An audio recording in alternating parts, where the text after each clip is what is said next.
Okay, students, now we are doing point number 2. What is point number 2? Here we have 4 words. Once, twice, thrice and several times. ध्यान से देखना इसे. Once, twice, thrice and several times. If we are using once, twice, thrice and several times alone से मतलब without any time, अगर इनके साथ में कोई टाइम यूज नहीं हो रहा है तो ध्यान रखना ये आपका प्रेजेंट परफेक्ट टेंस में यूज किया जाएगा. जबकि अगर हम बात करें प्रेजेंट इनडेफिनिट टेंस के लिए तो इसमें क्या है कि ये यूज नहीं होता. This one will not be used here in present indefinite tense and once, twice and thrice is used in present indefinite tense, but it is used with time. Okay, for example, I am giving you an example. Okay, for example,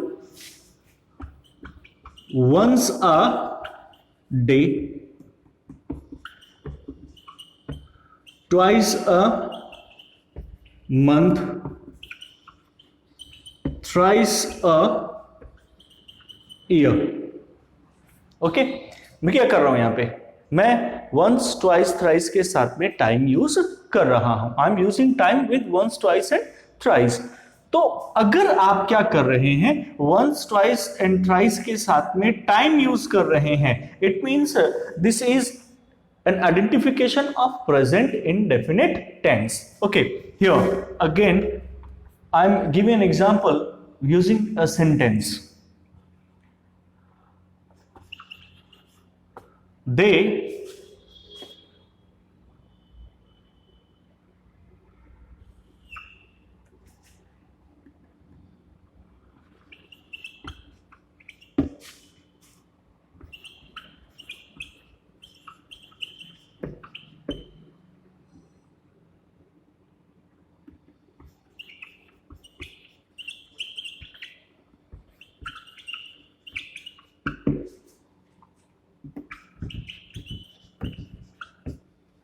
Okay, here we have a sentence.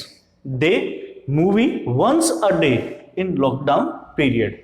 Okay, here we have a verb. यहां हमारे पास में verb है watch. अब हमें इस sentence की पहचान करनी है. पहचान करेंगे तो क्या आ जाएगा? They movie once a day in lockdown period. यहां पर once a day ये हमारी क्या है? पहचान है इस सेंटेंस की कि भी हमारा जो सेंटेंस है वो प्रेजेंट इंडेफिनिट टेंस का है. और अगर जब प्रेजेंट इंडेफिनिट का है तो हम वर्ब की फर्स्ट फॉर्म यूज करते हैं. तो यहां पर वर्ब की फर्स्ट फॉर्म ही रहेगी. अब यहां पर बात है सब्जेक्ट की. Subject is plural here, so that's why we will not use S or es with watch. Clear? Okay, अब मैं इसी को ही आपको दूसरे वे में बताता हूं. Suppose that I am not using a day means time with once. मैं टाइम को वंस के साथ में यूज नहीं कर रहा. मैंने वापस से उसी सेंटेंस को लिखा. Movie once in lockdown period. Watch the movie once in lockdown period. अब यहां पर हम क्या यूज करेंगे कि जब हमारे पास में वंस जो है वो अलोन है, अकेला आ रहा है, ठीक है, इसके साथ में कोई भी टाइम पीरियड नहीं है, तो उस समय ये हमारा किस में यूज हो जाएगा? प्रेजेंट परफेक्ट में यूज होगा. ये ध्यान रखना है आपको. तो कहीं पर आपको मिसअंडरस्टैंडिंग नहीं होनी चाहिए इसको लेकर के. दे हैव वॉच्ड, यहां पर हैव वॉच का यूज किया जाएगा क्योंकि हम लोग क्या करते हैं प्रेजेंट परफेक्ट के अंदर हैज और हैव, ठीक है, किसका यूज होता है? हैज और हैव प्लस वर्ब की थर्ड फॉर्म का यूज होता है, तो इसलिए यहां पर हैव वॉच्ड यूज किया जाएगा। तो ये इसमें क्या है, डिफरेंस है। तो आपको ध्यान रखना है कि once a day, twice a month, या थ्राइस ए ईयर, या thrice a day, twice a day, कोई भी टाइम हो वंस, ट्वाइस, थ्राइस के साथ में, तो आपको ध्यान रखना है कि यहां पर किसको यूज करना है। अगर टाइम आ रहा है तो प्रेजेंट इंडेफिनिट यूज करेंगे, अगर हमारे पास में जो है टाइम नहीं है, अकेला है, वंस, ट्वाइस या थ्राइस या सेवरल टाइम्स, तो हम वहां पर प्रेजेंट परफेक्ट का यूज करेंगे। Is it clear? Okay, now we are going further. So before it, take a screenshot. Point number 3. Here in point number 3, I'm going to tell you one more thing that is very important. You all know about the name of days: Sunday, Monday, Tuesday, Wednesday. Everyone knows, हर कोई जानता है Sunday, Monday, Tuesday के बारे में। बस उसको थोड़ा सा ध्यान रखना है। ऑन संडेज, ऑन मंडेज, और ट्यूसडेज, और वेडनेसडेज, और थर्सडेज। अगर आपके पास में डे के से पहले ऑन लगा है, with the name of day we are using on, and with the name of day we are using s. Before it there is a preposition on, and with the name of the day there is s. अगर नाम के साथ में s है और उससे पहले on लग रहा है, तो डेफिनेटली ये आपका प्रेजेंट इंडेफिनिट में ही यूज होगा, और इसमें हम वर्ब की फर्स्ट फॉर्म का यूज करेंगे। मैं एक एग्जांपल दे रहा हूं आपको कि जैसे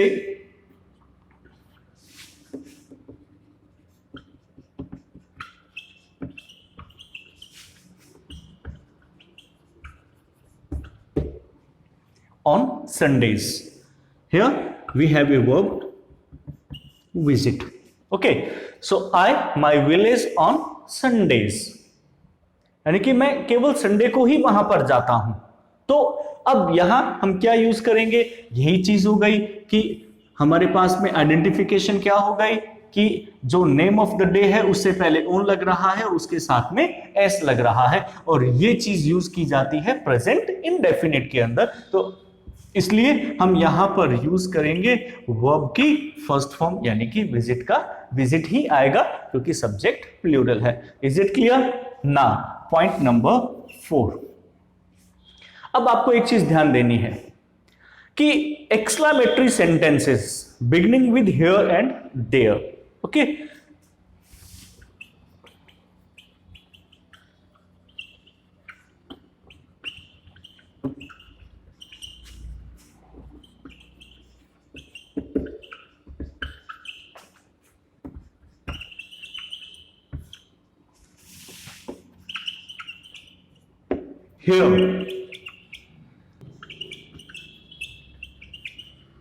here he comes, या फिर हम ये कह सकते हैं here comes the bus, here he comes, sorry,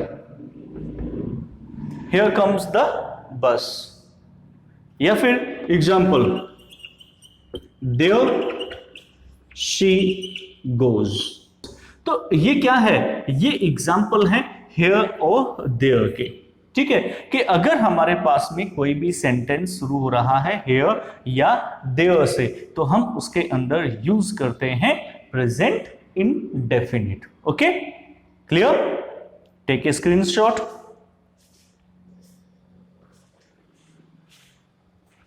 point number 5, universal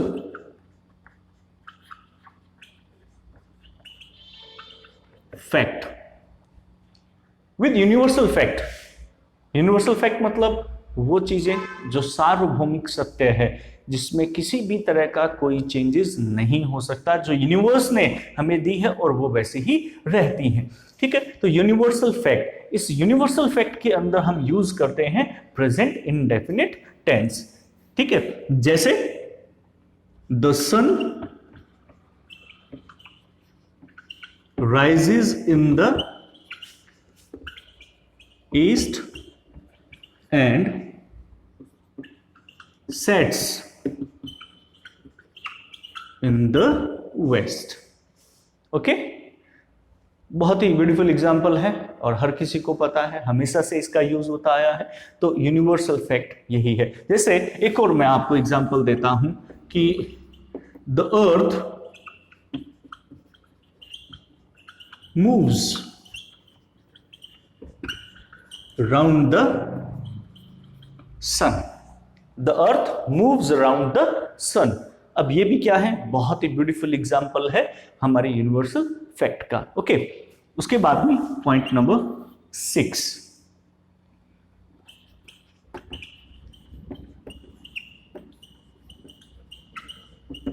scientific fact. वो चीजें जो साइंटिस्ट ने क्या किया है, प्रूव की हैं और सत्य होती हैं, ट्रूथ होती हैं, तो वो भी इसी में ही यूज की जाती हैं। जैसे इसके अंदर हम बात करें साइंटिफिक फैक्ट के अंदर, तो the earth has a gravitation power, ये साइंटिफिक फैक्ट है। जैसे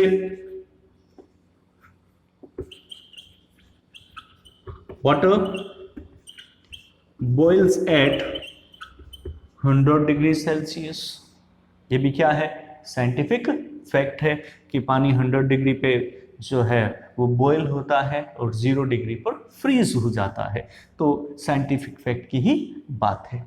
clear? Okay, now point number 6, I am giving just single one example because you all know very well about all these things. आप सब जानते हैं इनके बारे में, इसलिए मैं केवल आपको जो है वो सिंगल ही मैं इनको एग्जांपल दे रहा हूं। अब आता है नंबर 7, केवल आपके प्रेजेंट इंडेफिनिट जो है इसी में ही ज्यादा आपके यूजेस आएंगे, बाकी में बहुत कम है, so don't worry.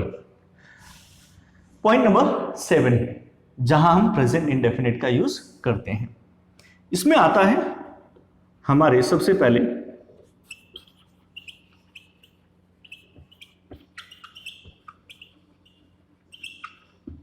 Probable condition. अब मैं थोड़ा सा इसके बारे में बता दूं। Probable condition, in conditional clauses we have 3 types of conditions here: probable, improbable and impossible condition. So this one is the probable condition in which we use present indefinite tense. क्या होता है, कैसे होता है, मैं आपको बताता हूं। इसमें 2 क्लोज होते हैं। इसका जो स्टार्ट होता है वो इफ से होता है, हम इसको अनलेस से भी स्टार्ट कर सकते हैं, हम इसको टिल से भी स्टार्ट कर सकते हैं, अनटिल से भी स्टार्ट कर सकते हैं, व्हेन से भी स्टार्ट कर सकते हैं। ये इनमें से किसी से भी शुरू हो सकता है, जो सेंटेंस है आपका वो इनमें से किसी से भी शुरू हो सकता है, ठीक है। और उसके बाद में आपके सेंटेंस आएगा। इसके बाद में जस्ट बाद में जो है वो आपके सब्जेक्ट यूज किया जाता है, और फिर आपके हो सकता है कि आपको एक डैश दिया जाए, एक ब्लैंक दिया जाए, और उसके बाद में ऑब्जेक्ट दिया गया होगा।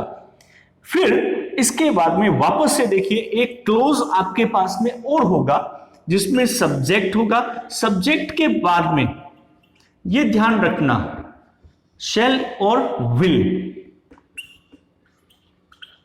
कैन और मे, इन चारों में से एक कोई भी दिया होगा, प्लस वर्ब की फर्स्ट फॉर्म और उसके बाद में ऑब्जेक्ट। एक कंडीशन ये होगी, ठीक है। कि अब आपको पहचानना कैसे, आइडेंटिफिकेशन कैसे, ये जो इफ से या अनलेस टिल या अनटिल या व्हेन से स्टार्ट हो रहा है इसको बोलेंगे कंडीशनल क्लोज, ठीक है। अगर ये आपकी कंडीशनल क्लोज जो है वो इफ व्हेन टिल अनटिल से स्टार्ट हो रही है, आपको ब्लैंक दिया हुआ है इसको, ये इसमें आपके पास में अगर फ्यूचर इंडेफिनिट टेंस दिया है, एक कंडीशन ये होगी कि आपके पास में क्या दिया होगा, फ्यूचर टेंस, जिसमें शैल विल कैन मे के साथ में वर्ब की फर्स्ट फॉर्म दी होगी। अगर ये कंडीशन आती है तो हम यूज करेंगे वर्ब की फर्स्ट फॉर्म।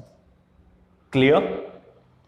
अब दूसरी कंडीशन, यहां तो वर्ब की फर्स्ट फॉर्म ही होगी, पर हो सकता है मे बी ये जो है ये ना दिया गया हो और यहां पर केवल वर्ब की फर्स्ट फॉर्म ही दी गई हो, यानी कि दोनों ही क्लोजेस के अंदर प्रेजेंट इंडेफिनिट दिया हो सकता है, तो यहां अगर आपको प्रेजेंट इंडेफिनिट भी दिया हुआ है तो भी हम यहां पर प्रेजेंट इंडेफिनिट टेंस का यूज करेंगे।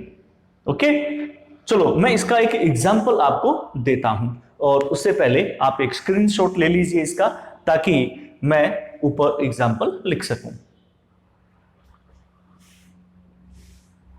Okay, I'm writing here an example of this condition.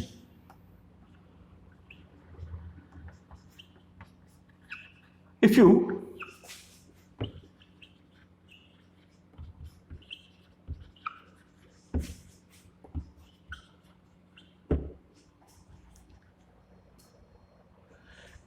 hard, you will pass. अब यहां पर देखिए, if you work hard, ये हमारे पास में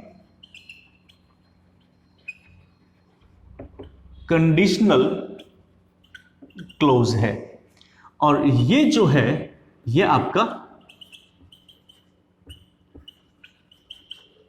रिजल्ट क्लोज है। Okay, conditional close and result close. अब इसमें देखिए, आइडेंटिफाई कीजिए, आपके पास में कंडीशनल क्लोज में ब्लैंक दिया है फिल करने के लिए, और यहां पर यू विल पास, और ब्रैकेट में आपको वर्ब दे दिया वर्क।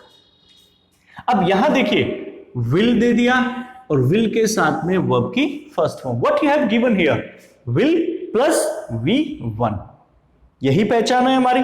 अगर आपके पास में रिजल्ट क्लोज में शेल, विल, कैन और मे के साथ में वर्ब की फर्स्ट फॉर्म दी हुई है, तो डेफिनेटली हम कंडीशनल क्लोज में वर्ब की फर्स्ट फॉर्म का यूज करेंगे। तो क्या आ जाएगा यहां पर, if you work hard you will pass. I am giving an another example.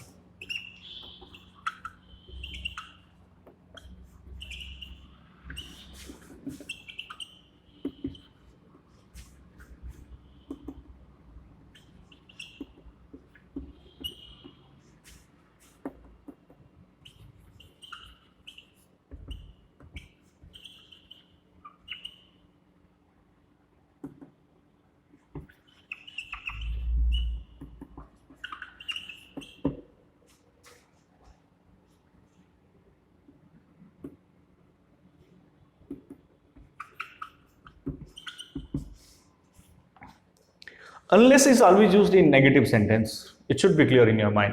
ध्यान रहना चाहिए, unless जो है वो हमेशा नेगेटिव सेंटेंस में यूज किया जाता है। Unless you, me, I don't attend your workshop. Okay, यहां पर देखिए हमारे पास में वापस से क्या हो गया, प्रेजेंट इंडेफिनिट दे दिया।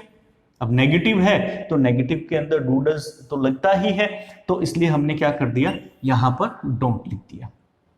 ओके, हो सकता है इस डोंट के स्थान पर आपको शेल नॉट भी दिया हो सकता है, दोनों ही कंडीशन आपके पास में हो सकती है। डू नॉट अटेंड भी हो सकता है, ठीक है, यहां पर आपके पास में शेल नॉट, दोनों ही कंडीशन आपके पास में हो सकती है।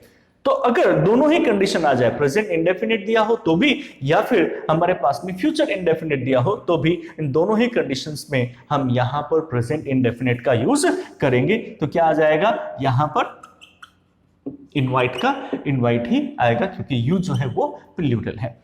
ओके, तो ये थे हमारे पास में 7 पॉइंट्स जहां पर हम प्रेजेंट इंडेफिनिट का यूज करते हैं। अगर आपको समझ में आया हो तो मेरे इस चैनल को अपना खुद का चैनल समझ करके सब्सक्राइब करें, लाइक करें और शेयर करें। ये मुझे मोटिवेट करेगा कि मैं और ज्यादा बनाऊं। तो नेक्स्ट वीडियो में हम इसके आगे और कुछ पॉइंट्स देखेंगे जहां पर हम प्रेजेंट इंडेफिनिट का यूज करते हैं। Thank you.